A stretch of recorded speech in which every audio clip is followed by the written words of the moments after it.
Olá, seja muito bem-vindo ao Região aqui pela TV União. É um grande prazer estar com você em mais um programa. Hoje eu vou conversar com uma pessoa que tem um projeto já há muito tempo de inclusão através da música. Eu recebo aqui com o maior prazer o maestro Carlos Henrique Toni. Maestro, seja muito bem-vindo, obrigado pela presença hoje aqui no Região para falar sobre a Orquestra Brasileira Inclusiva. Magalhães, muito obrigado de novo pela oportunidade. A gente está falando sobre música, né? A gente está falando sobre a inclusão e para toda a sua audiência da TV União, né? Bem, a Orquestra Brasileira Inclusiva, ela foi criada em 2017 e qual foi a sua principal motivação ao criar um projeto inédito como esse, né? E depois de tanto tempo, qual a sua análise do trabalho que vem sendo feito pela OBI? Então, Magalhães, na verdade, todo mundo que trabalha com inclusão, é meio que a inclusão nos escolhe, né? Eu comecei a trabalhar em 2012 na PAI de Aguaí, não tinha contato com música e PCD, né? Trabalhei de 2012 a 2020 na PAI de Aguaí e assim... como sempre estudei regência, como sempre gostei de orquestra, né, de música instrumental, percebi que existia uma demanda e também existia um desafio, né, dentro da inclusão de montar uma orquestra. Em 2017, então, eu comecei a pensar sobre isso, comecei a desenhar e consegui fazer o primeiro concerto no Teatro Municipal já em 2017, intitulado Natural. E esse nome eu carrego até hoje, como natural, como que a música é uma coisa natural, né? Em nós, né? Então, a música é natural em todo mundo. Então, a gente carrega essa bandeira de que a música acontece. Maestro, e nós temos acompanhado esse seu trabalho desde o início, né, desde 2017, e a OBI, ela é pioneira por ser a primeira orquestra do Brasil formada por pessoas com deficiência. Então, quais foram os maiores desafios e as maiores recompensas ao longo desse tempo na construção e também na consolidação dessa orquestra? Então, Magalhães, são grandes desafios e grandes conquistas, né?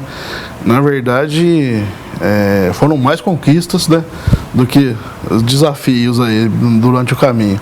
O desafio principal é um método, né? Como eu conseguiria me comunicar, né, musicalmente com eles. Mas isso aí foi o mais tranquilo, né? Foi o mais simples. A gente começou a trabalhar, né, com musicalização, né, devagarzinho com eles. E aprendi uma parte da música, já levava para a orquestra. Aprendi mais uma outra parte da música, já levava para a orquestra, né? E os ganhos, né, na verdade, é um formato de música experimental, que eu sempre falo nas palestras, aonde que eu vou, que foi né, na verdade foi o ganho e o desafio também principal, porque a música, né, a gente precisa do tempo da música, né, contar o tempo, né, e como maestro, né, foi uma contradição para mim, né, porque a orquestra brasileira, né, a nossa, a gente transita entre o tempo, e pensar isso foi um grande desafio, mas também foi a grande conquista, porque a gente consegue transitar dentro do tempo, respeitando o tempo de cada aluno, de cada pessoa, né? Então o aluno toca, né? E a orquestra, já os músicos hoje já são muito bem preparados para isso. Então, se acontecer alguma coisa de esbarrar no tempo, de não chegar no tempo, né? Não é que é certo ou errado, não é? É o tempo que está acontecendo a música naquela hora, né? Então, a gente já está preparado para isso. Se aconteceu isso, ele já responde, eu já respondo e a gente conduz a música. Então, e você tem o trabalho de adaptar, né? Isso, os compassos, o tempo, né? E por falar em tempo, maestro, essa equipe essa equipe de músicos, de alunos, essa equipe está desde o início do projeto, houve mudanças, hoje são 16, né? 16 alunos, isso. 16 músicos na orquestra, né? Hoje já entrou alguns, já saíram alguns, mas 80% dos alunos, né, estão desde o começo, né? A nossa equipe também, que é a Carol Galego, que é professora de música, o Rafael Alves também, que é os dois principais ali que a gente trabalha junto. E também tem nossos músicos de apoio, né? Que são músicos aqui de São João, já consagrados, também muito parceiros, como o Henrique Borges, né? O Hector, que toca violino. Então tem o baixo, o Ivan, de Poços, de Caldas. Está desde o começo com a gente, né? Porque a gente tem que treinar essa sensibilidade, que tem que ter a sensibilidade do improviso, tem que ter a sensibilidade de pegar as coisas no ar aí. Então a equipe é a mesma, praticamente a mesma. Como é feito o processo de seleção? Para integrar a orquestra é preciso passar por algum tipo de teste? Como é que é feito isso? Não, Magalhães, hoje é só entrar em contato com a gente pelo Instagram, principalmente. É o nosso principal contato hoje, é o Instagram, né? Só mandar uma mensagem no Instagram e conversar lá com a gente está pronto para atender qualquer pessoa que quiser tirar dúvida e tal, a gente auxiliar. E faz uma primeira entrevista e a gente já encaminha. E algo interessante aqui, a gente sabe que a OBI, ela adapta instrumentos e metodologias, né, com o uso de adesivos coloridos, sim. O braille. Então você poderia nos explicar um pouco mais sobre essas adaptações, né, como elas facilitam o aprendizado e também a performance dos músicos? Então, a partitura convencional, Magalhães, ela é um signo, né? Igual uma escrita e tal. E assim, tem coisas que são muito complexas dentro da partitura escrita, né? Então, o que a gente fez? Eu comecei a usar cor, mas que já é uma coisa corriqueira, já há muito tempo, né? Os instrumentos da Hering já faz isso aí, acho que desde 1960, né? Mas assim, eu estipulei um sistema de cor, de letra e número, para ter uma compreensão maior, né, dentro desses instrumentos, né? Os instrumentos de tecla a gente usa cor, e os instrumentos de cordas eu estou usando mais braille hoje, mas eu tenho que mandar imprimir, é uma coisa personalizada também. Eu adapto, né, os instrumentos de cordas com braille, né, para o pessoal que tem necessidade do braille. E são plaquinhas personalizadas, que tem a letra A, a letra B e tal. E ali a gente vai guiando e vai desenvolvendo. E como você mencionou que a orquestra trabalha em um tempo musical diferente, né, como essa abordagem única, ela se reflete nas apresentações e principalmente na sonoridade da OBI? Então, essa é uma pergunta mais complexa, né, de todas. É que assim, sempre é uma surpresa, né, Magalhães? Tudo pode acontecer, né? Dentro do concerto nosso, sempre vai sair alguma coisa diferente. O legal é isso, que nunca é a mesma coisa, né? Por mais que você faz o arranjo ali que você espera, nunca vai sair o mesmo resultado, né? Mas assim, os alunos já estão muito acostumados a se apresentar, já estão muito acostumados com o palco. Então, assim, 90% dos concertos eles estão ali já em cima do tempo, eles já estão ligados nas improvisações, nas ideias, mas se acontece alguma coisa também, a gente consegue, né? Eu estou no papel de maestro ali, eu consigo, espera um pouquinho e tal. Aí a gente já volta, já conserta na hora, né? E já continua a música. Sim. E além do aspecto musical, tem um impacto significativo também, a orquestra, no desenvolvimento humano de todos os envolvidos no projeto. Como é que você percebe essa evolução dos integrantes e até mesmo nas famílias, né, que levam esses alunos e que acompanham também esse trabalho? A principal preocupação das famílias é a interação social, né? Porque o que acontece, Magalhães? Eles estudam até o nono, né? Hoje é o nona série, né? Então eles vão até a nona série e depois não tem um lugar específico para eles, né? Ou fazer um curso ou fazer alguma coisa. Então muitos, né, deles param ali no nono ano. E depois o convívio social fica meio restrito. E na orquestra o que acontece? É um convívio social intenso, porque toda semana 2, 3 ensaios. Aí tem aula particular e aula em grupo. Então toda semana tem essa vivência social ali com eles. E aí, né, dali sai festa, sai viagem, né, sai bagunça, né, e eles adoram isso daí. E isso contribui, né, muito sim, né? Com ganhos cognitivos que as famílias relatam, né, depois para a gente. O que, por exemplo, você já ouviu de familiares a respeito do desenvolvimento dos alunos a partir do momento que eles entraram para a orquestra, começaram a se desenvolver musicalmente? Então, muitos casos estão meio tristes, não conseguem se socializar, mas depois que começa a frequentar a orquestra, muitas mães já vieram falar: nossa, fazia tempo que eu não via meu filho sorrir, fazia tempo que eu não via meu filho brincar, né? Então, só isso já vale a pena, né, Magalhães? Essa semana a gente teve um relato de um menino, acho que ele tinha medo de aniversário. Eu não lembro quem comentou no nosso grupo agora. E a mãe falou: nossa, meu filho tinha medo de aniversário e tal, não conseguia por causa do barulho e tal. E ele conseguiu frequentar um aniversário de um amigo nosso, de um amiguinho lá nosso, que fez aniversário agora na segunda-feira, cantou parabéns, comeu bolo, pulou, cantou, né? E tinha medo até então. A OBI, ela tem recebido reconhecimento, né, inclusive com prêmios na categoria PCD. Qual a importância desses reconhecimentos para a orquestra e também para a causa da inclusão através da música? Então, Magalhães, esse prêmio hoje é o principal prêmio do Brasil, né? Um dos, né? Um dos, falando desculpa. De vários aqui. Tem vários, mas ele premia, né, o pessoal que trabalha desde lá da operação de som, do produtor, de todos. Então, é um reconhecimento muito grande, porque a categoria PCD, ela surgiu, eu acho que o ano passado. E eu participo do prêmio desde 2018 já. Né? Então, mas assim, a gente concorria com as orquestras grandes do Brasil e sempre parei na semifinal, né? Sempre paramos na semifinal.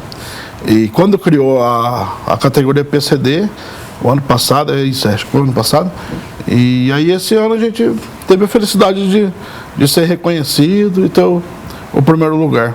Bom, a orquestra obviamente ganha em projeção nacional e até internacional. Sim. E um prêmio como esse incentiva ainda mais, traz um pouco mais de apoio para a orquestra em termos financeiros, de patrocínio.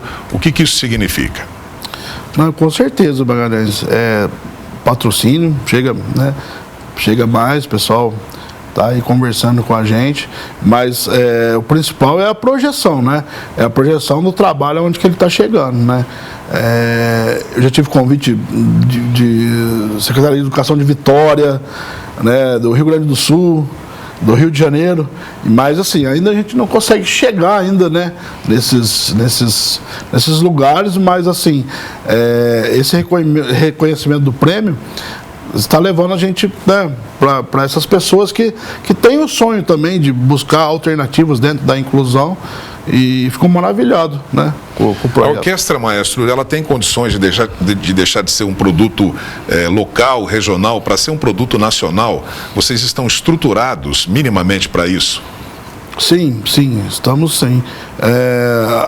Agora a gente tem CNPJ, né, de ONG, já se formamos como ONG, e a ideia sempre foi essa mesmo, como eu coloquei o nome de brasileira, inclusive, a ideia é de ser um projeto.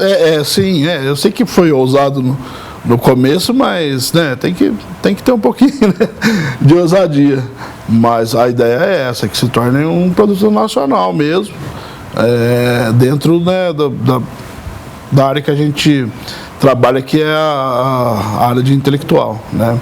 Existem outras orquestras já, tem uma do Rio de Janeiro e tem a da OSESP também, que chama Orquestra Parasinfônica do Estado de São Paulo. Mas a sua é focada... a nossa é focada em questão de detalhe intelectual. Deficiência intelectual. Isso, é a primeira que trabalha dentro de deficiência intelectual. E isso torna um trabalho mais complexo? Em relação à orquestra brasileira que você citou agora aí, sim, né? Sim. OSESP. Acho que deve ter outros desafios, né? Mas com certeza a gente tem bastante trabalho para poder desenvolver isso daí, né? A sua equipe acaba sendo uma equipe multidisciplinar por conta disso? Sim. Na verdade, você tem que ser, porque você tem que saber um pouquinho de neurociência, você tem que saber né, mais de música, mas também você tem que saber um pouco de psicologia, né? Que mais?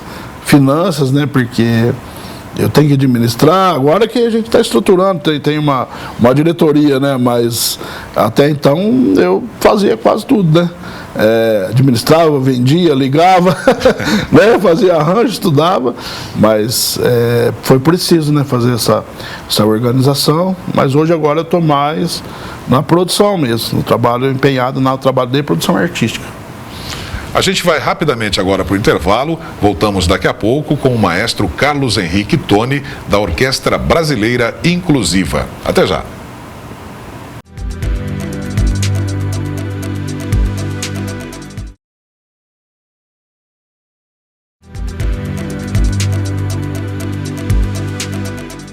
O Região já está de volta para o bloco final, hoje com a presença do maestro Carlos Henrique Toni. Ele é o regente idealizador da Orquestra Brasileira Inclusiva, aqui de São João da Boa Vista e também de todo o território brasileiro. Bem, maestro, a orquestra, ela gravou um álbum ao vivo. Então, como é que foi essa experiência e qual a mensagem que vocês desejam transmitir com esse trabalho? Então, eu gravei agora em maio, né, com o professor Michel Leme, né? O professor Michel Leme tem muita influência no meu trabalho, porque eu conheci ele em 2009, no Conservatório Souza Lima, quando a gente frequentava o conservatório lá em São Paulo. Então eu aprendi muitas coisas com ele de música que viabilizou, né, a construção da orquestra. E aí depois passou, né, 10 anos, 20 anos quase, né? Eu mandei mensagem para ele, a gente manteve amizade, mas eu nunca havia falado com ele a influência dele no projeto. E aí eu convidei, né? Ele falou, o que você acha, Michel, da gente gravar um álbum de música instrumental, né, com a galera, né, PCD. E assim, de prontidão ele já falou, opa, eu tô dentro. Falou, não quero nem saber se tem cachê ou não, eu tô indo. E aí a gente começou a conversar, ele fez as músicas, né, doou para a orquestra, as músicas, e assim, a gente lançou um dos primeiros trabalhos de música instrumental, de jazz mesmo, com a galera PCD, né? Então é um divisor de águas, né, dentro da música de performance, né, principalmente na música instrumental, né, e soa como né, lembra dos free jazz? Sim. Que a gente tinha aquela improvisação espontânea e tal, mas o Michel teve todo o cuidado de ter um tema guiado, ter toda uma estrutura musical, mais os improvisos dos meninos, né? Deles ficar à vontade de fazer. Você adapta clássicos ao piano, mas também há músicas populares, né? Como, por exemplo, músicas do Legião Urbana. Você fez adaptações com outras canções também conhecidas do repertório popular. Isso é algo também complexo, né? De colocar para uma orquestra que está habituada aos clássicos, né? Sempre assim, a gente gosta de inventar bastante moda, né, Magalhães? Então, essas adaptações também fazem parte do repertório dos alunos, porque muitos têm 35, 34, então eles conhecem, né, esse tipo de música. A hora que você coloca para eles escutarem, eles falam, eu lembro. Tal. E aí a gente também tem essa coisa da memória afetiva, né, da música, né? Quais são os próximos projetos, apresentações? Há no horizonte também novas gravações? O próximo passo agora, Magalhães, a gente quer formalizar um formato que chama concerto audiovisual, que fez muito sucesso aí já há uns anos atrás, que a gente se apresentou. Então, para o ano que vem eu gostaria de formatar esse projeto e tentar fazer uma excursão aí pelo estado de São Paulo, um primeiro passo, né, de poder estar andando pelo estado pelo menos, né, e levando esse formato de concerto audiovisual que chama. E você tem sido requisitado por universidades, por prefeituras, pelo Brasil afora e não deixa de estudar música. Então, Magalhães, esse formato do concerto audiovisual me rendeu um mestrado, né, dentro da Universidade AMB Morumbi, né. Então foi uma surpresa também para mim, né, quando eu consegui, né, chegar até lá, mostrei para os professores, eles adoraram o formato. Meu orientador é músico, né, e trabalha com teatro também. Então eles receberam com muito carinho esse projeto do concerto audiovisual, né, que é o audiovisual no ao vivo, né. Então tem muitas coisas dentro que você tem que estudar filosofia, né, sociologia, e isso também implica na música, né, não diretamente, mas assim, quanto mais você estuda, mais também você está ampliando o teu horizonte musical ali, porque também chega a música, uma hora você não consegue, né, tanto resultado, então você tem que também dar uma distância, estudar outras coisas, principalmente filosofia, é uma coisa que eu gosto muito e incorporo na música também. Maestro, muito obrigado pela presença. Muito obrigado, Até uma próxima, sucesso aí para a orquestra. E nós vamos ficando por aqui, agradecendo a você. Até o nosso próximo Região.